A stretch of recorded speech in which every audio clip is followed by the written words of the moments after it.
Welcome back to Counting the Omer. My name is Mike. I'm one of the pastors here at Fringe Ministries. Today is day 2.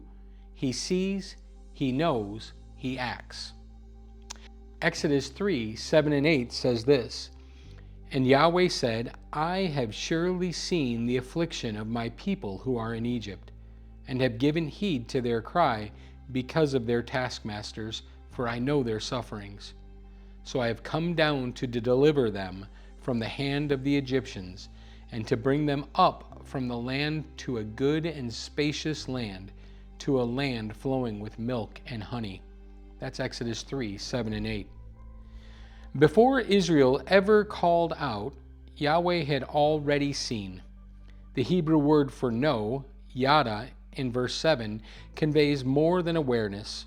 It speaks of intimate personal knowledge. He wasn't simply observing from afar, he was entering into their pain, remembering his covenant, and acting with intention. The phrase, "I have come down," is striking. It mirrors earlier moments in Scripture when God descended to intervene in human history. This isn't the move of a distant deity. This is the posture of a father who draws near when his children are hurting. But notice what God says first. I have seen. I have given heed. I know.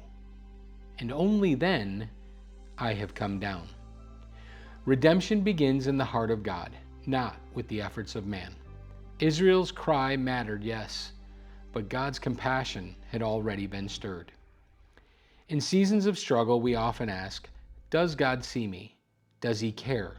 These verses offer a gentle and resounding yes. Yahweh sees, he hears, he knows, and he comes.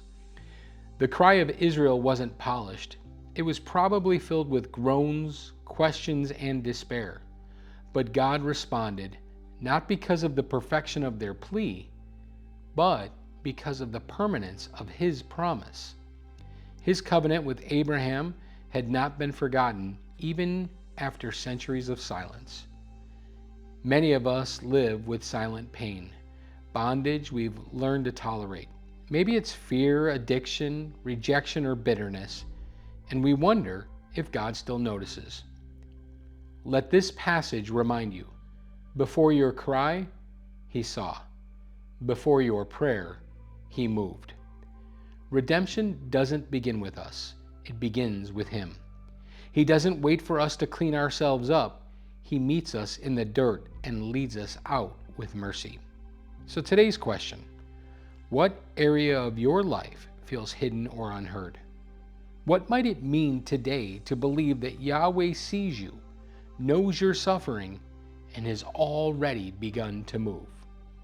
Would you do me a favor? Pray with me. Yahweh, thank you for being the God who sees me. Even in the places I hide, you draw near.